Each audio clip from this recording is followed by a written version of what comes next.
Hi, this is Franklin Ritch, the writer, director, and co-star of The Artifice Girl, and you're listening to The Graveyard Show.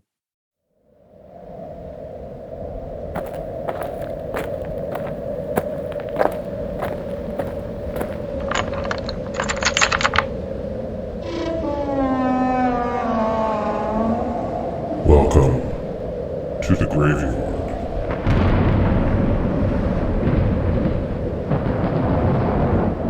And welcome to another edition of the Graveyard Show podcast. I am your caretaker, and the graveyard is open. Welcome back, everybody. Good to have you back here inside my graveyard. Hope all of you are doing well, and I hope you were able to take advantage of the In Search of Darkness flash sale that went on for a little while, late March through early April. April 11th, actually, it ended. And they were selling not only Part 3, but Part 2 and Part 1 if you needed those as well. And for me, it was great because I did need a physical copy of Part 1. So now I've rounded out my trilogy of In Search of Darkness films. And if you want to learn more about those movies, well, all you have to do is go one podcast back. Tombstone, number 57. David Weiner, the director of the series, who's a frequent guest on the show, was here to talk about Part 3, and we teased a little bit about the next In Search of Tomorrow, Part 2, as well as the next In Search of Darkness series you can expect. And if you want to see what any of these swag bundles are that you can purchase at Creator VC for their films, whether it's In Search of Darkness or In Search of Tomorrow, you can check them out on the YouTube channel for the Graveyard Show podcast. I do a side show on there called The Caretaker Reveals, and I've done two videos now, one on the swag bundle for the first In Search of Tomorrow film, and I just did one recently on In Search of Darkness Part 3 swag bundle. And actually, they were very nice enough over Creator VC. They included one of my snippets from that on their sizzle reel for people unboxing their purchase from In Search of Darkness Part 3. So if you go to 80shorrordoc.com, it's about, I think, a minute 17, minute 19 in there or something. They were very nice enough to add me. David sent it over to Samuel Way, the editor of the series, and they were very cool about adding me very last minute.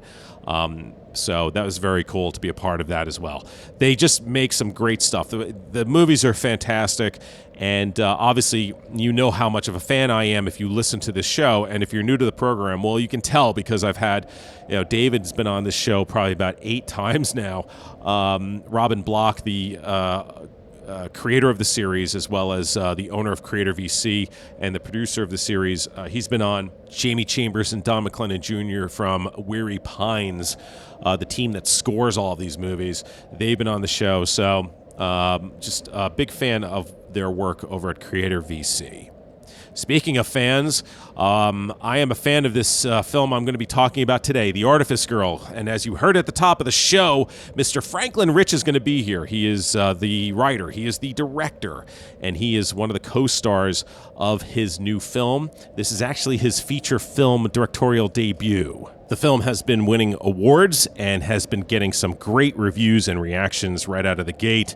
So I'm looking forward to having Franklin joining us in just a moment to talk about his film, The Artifice Girl, which is available in theaters, on demand, and digital starting April 27th.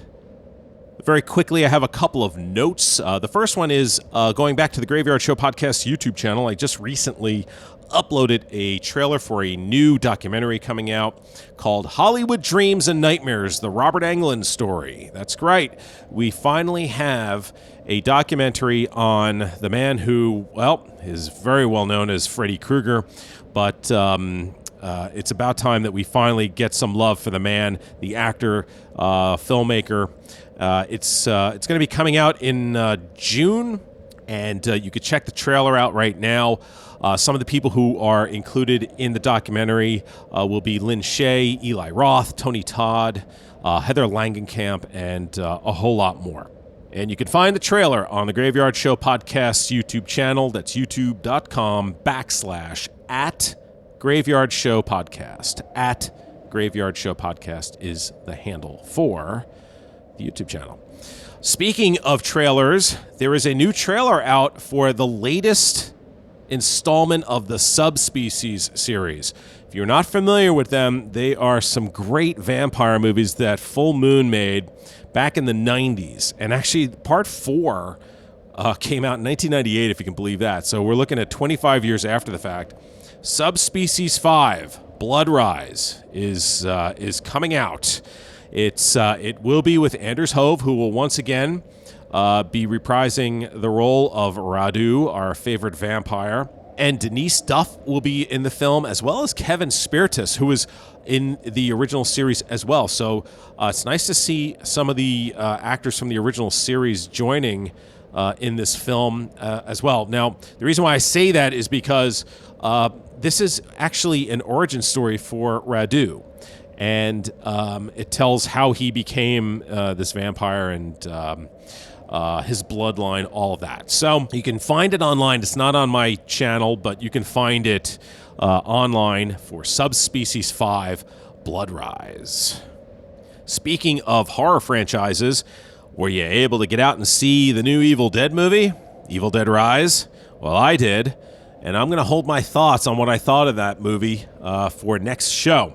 But I would love to get your comments, and you can do so if you're watching online. Please leave them in the comments section below. And if you're listening to this on the podcast and you want to send me your thoughts, you can do so at the following email address, gyspodcast@gmail.com. That's gyspodcast@gmail.com. Always love getting your thoughts and comments on what you're watching, and would love to know what you thought of the latest installment to the Evil Dead franchise. And while you gather your thoughts about that, as you hear in the background, a new grave is being added, and when that happens, it means my guest is here, and it's time for me to get to work. In the new film, The Artifice Girl, a team of special agents discovers a revolutionary new computer program to bait and trap online predators. After teaming up with the program's troubled developer, they soon find that the AI is rapidly advancing beyond its original purpose. Joining me now is Franklin Ritch, who is the writer, the director, and the co-star of the film, which will be available in theaters, on demand, and digital starting April 27th. The film won the Golden Audience Award at the Fantasia International Film Festival in Montreal and took the top prize at its European premiere in Trieste, Italy. It's a pleasure welcoming Franklin to the program. Thank you for joining me here inside the Graveyard. Thank you so much for having me. I love graveyards, so I feel very at home here. Well, and I appreciate you feeling comfortable here. So you have your film receiving awards and all of these fantastic reviews, and then you have Filmmaker Magazine naming you one of the 25 new faces of independent film. Not bad for your feature film directorial debut. Congratulations. Yeah, it's got to feel fantastic. It does. I think Filmmaker Magazine there must be like a shortage of independent filmmakers. But I'm honored though. I mean, it's been a crazy, amazing, spectacular, a little exhausting, but ultimately just phenomenal year. And everybody said, your life's going to change when the film comes out, and it's like, oh, okay, sure, but no, it really has. And it's just been so great to hear that the film is being so well received. At what point did you find out? Because obviously, I'm sure it's like anything, right? You go out, you come up with the script, you write the script, you get the movie made, you do it in post, you put it together. At what point, when the film is being received and watched by people, at what point did you find out that this movie was actually making an impact with its audience and critics? That's a great question. I mean, I still feel like it hasn't fully hit yet. There's always going to be that lingering doubt and that imposter syndrome, like that just comes with the territory. I will say though that the world premiere that happened was a truly magnificent experience. That having people that I've looked up to and respected, who have worked in the industry for longer than I've been alive, come up and talk about the film and how they just saying all the incredible, wonderful things about how it's like their favorite film regarding AI and all this stuff was great. But getting to watch it with an audience in a theater was just such a wonderfully unique and just rewarding experience, because getting that immediate feedback, especially in those moments of like tension, just having everybody kind of go so silent, and in those moments of big sort of shocking reveals, hearing people, gasp with that's just like the coolest feeling in the world. And having a sold out screening at Fantasia for our world premiere and seeing the line go out the door and everything was, I mean, that was definitely kind of a moment of, okay, maybe maybe there's something to this little film. So that was definitely a big moment.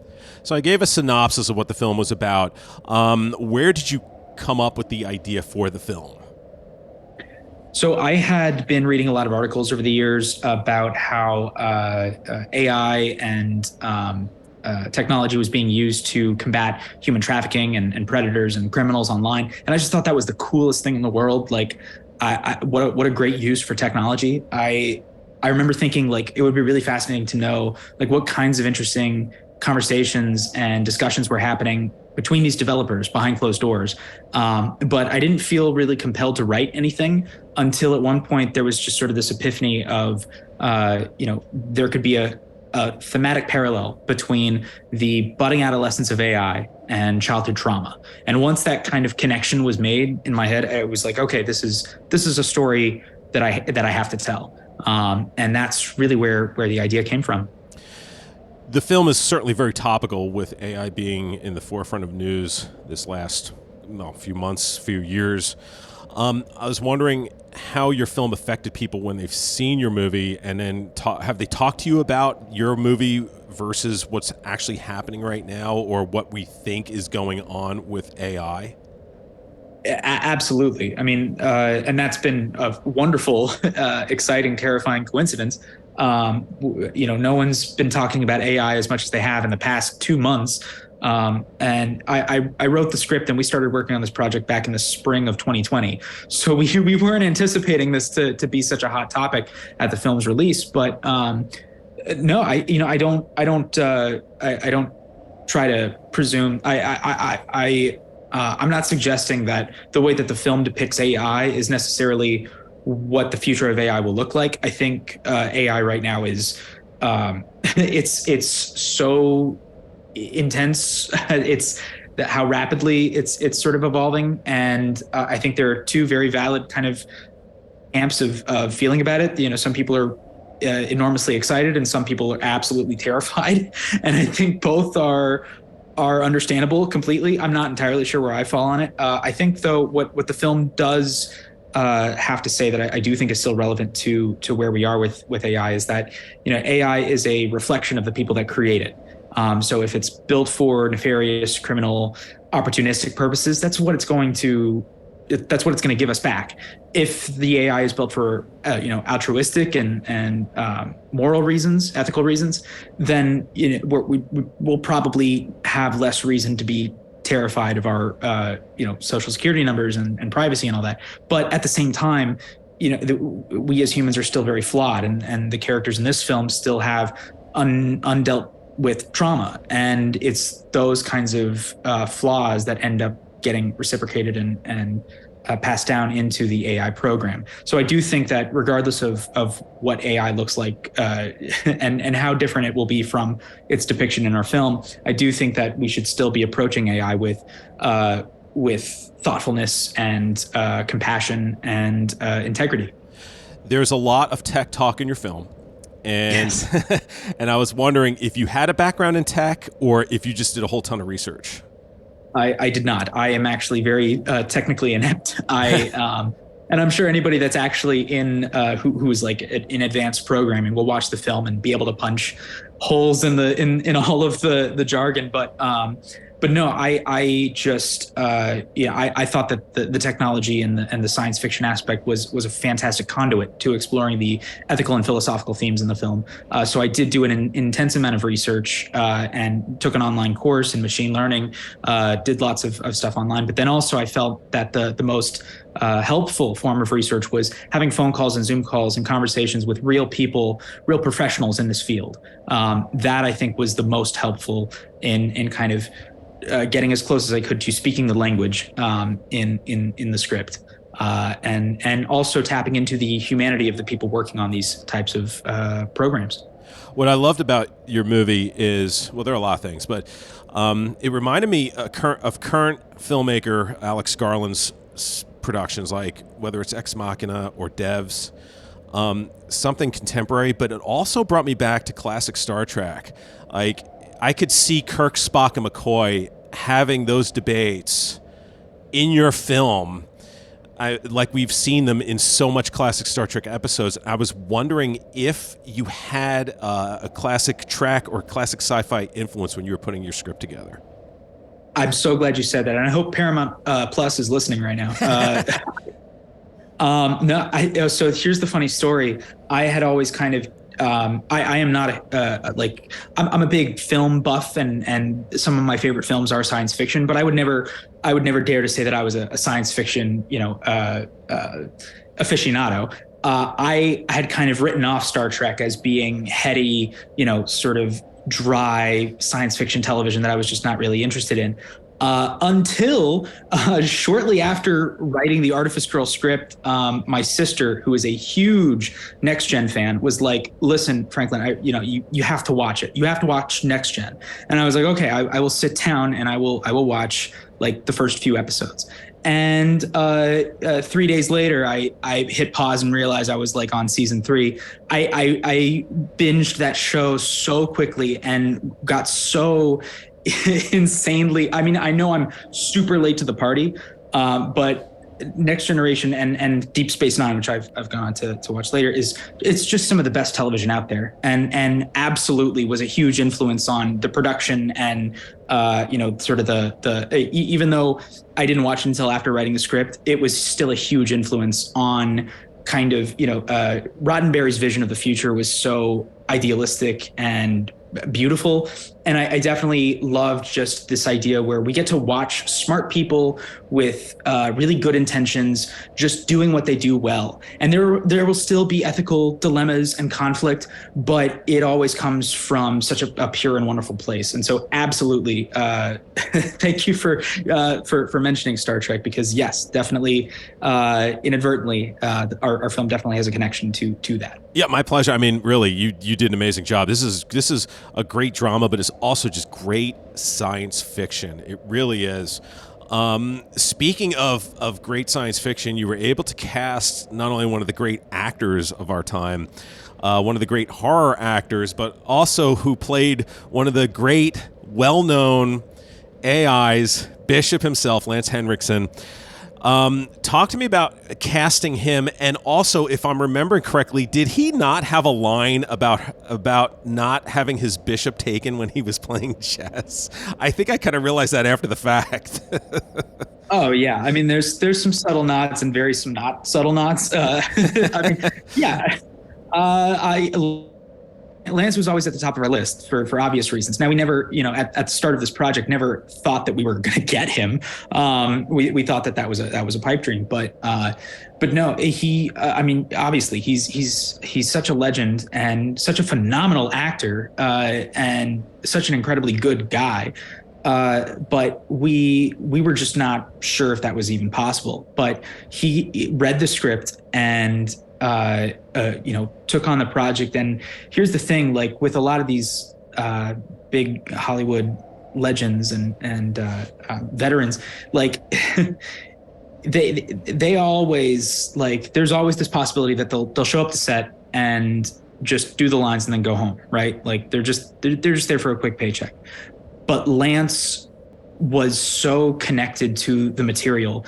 We had so many, hours and hours of conversations over the phone, over Zoom, in person, talking about the material, talking about his character and the character's arc and the themes connected to those characters and how Lance was connecting those themes to his personal experiences. I mean, it was for a writer director and also a big fan of Lance, it was just an absolute dream come true. And then bringing him to set and the chemistry he had with Tatum Matthews, who was absolutely phenomenal, and we will be writing her coattails for the rest of her career. That was it was a dream come true. It was, I mean, everything that you would assume about Lance is accurate. He's phenomenal, and we're just so lucky to have him as the sort of the climactic commander of that final sequence. Yeah, it was so great seeing them acting together. Without giving anything away, of course, I don't want to spoil anything because it's such a great moment.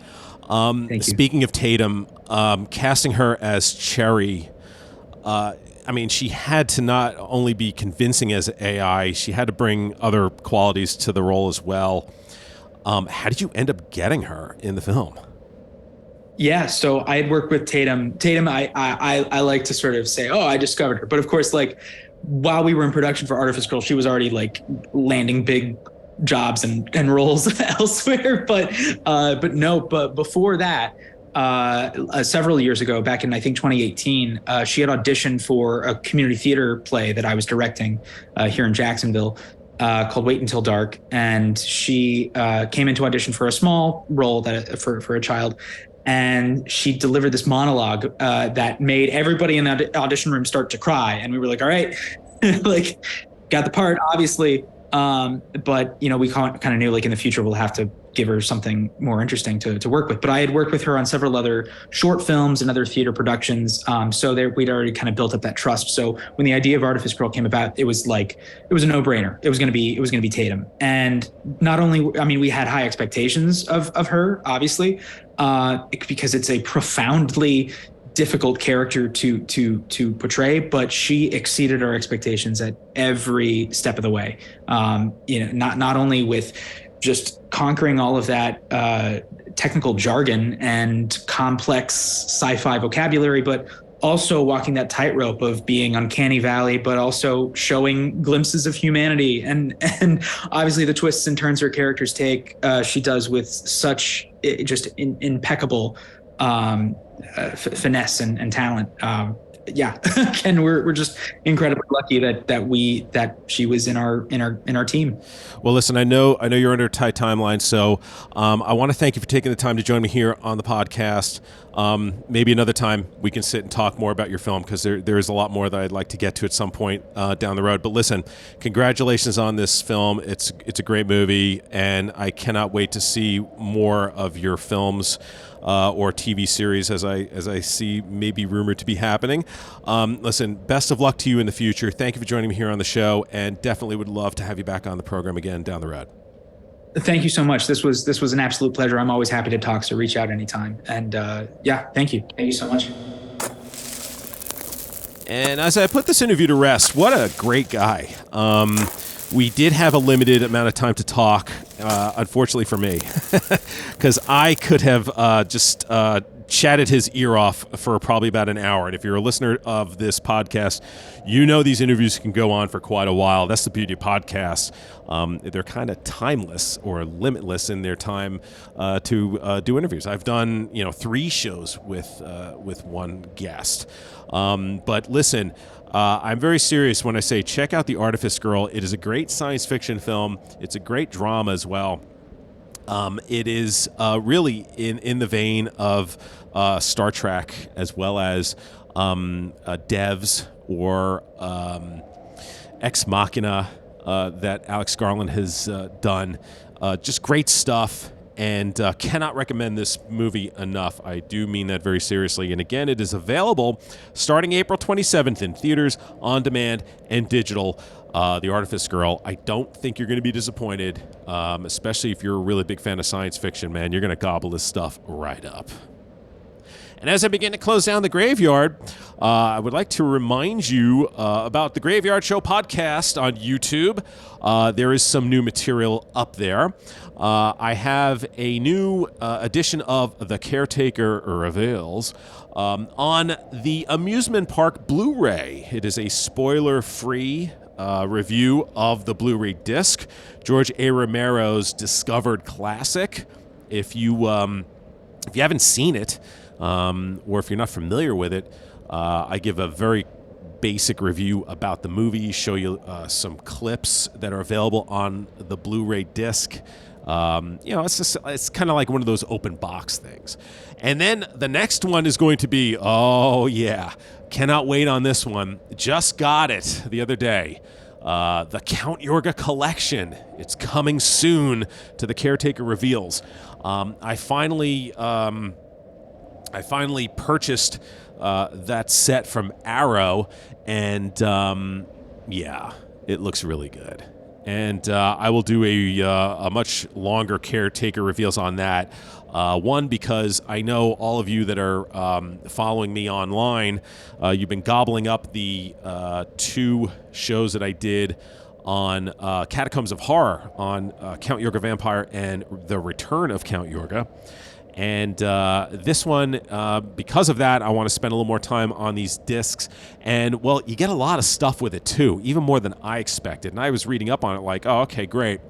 There's this, and this. And then when I opened it up, I'm like, oh, I didn't think there was really very much in there until I opened up the discs themselves. I opened up the jewel cases, and boom, there's a bunch of stuff in there.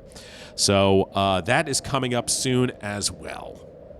Speaking of Catacombs of Horror, I keep promising a new one, and eventually I'll get there. I know what I'm doing for it, and it's just taking a little more, well, it's taking a lot more time than I expected. The Catacombs of Horror shows, it's a lot of work because it's video editing, it's finding video clips, it's putting what I want to do together, and there's a whole lot of stuff when it comes to that. So working on that. I may take the one I'm currently working on. I may shelve that for a little bit, and there's another one that I want to do. I may just do that one instead, so we'll see.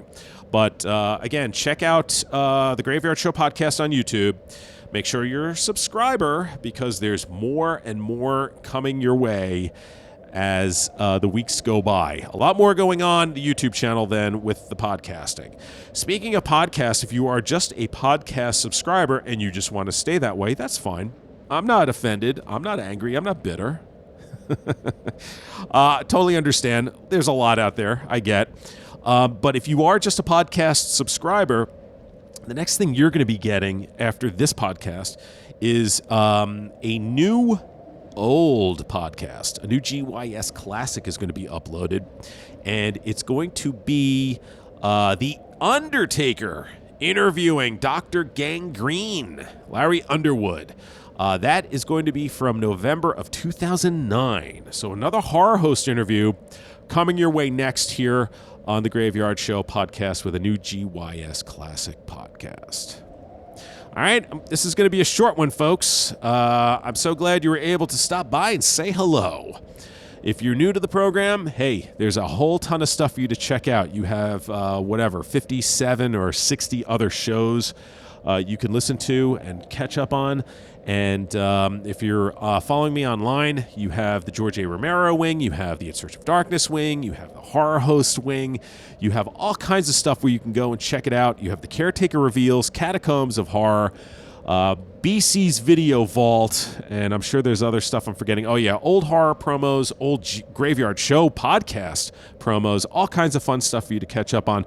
Take a look around, and as always, I always look forward to your comments here online, and if you have made comments on here, you do know how quickly I do respond. I try to get to them very quickly. So if you want to say hello, please do so, and I will make sure to reply as well. Thank you again for listening to the program. I know there are a ton of options out there, and it's great to have you here in the graveyard. All right, that's going to do it for me. And as you exit the graveyard, I would like to remind you to please lock the gate behind you. We wouldn't want anyone to get out. Until next time.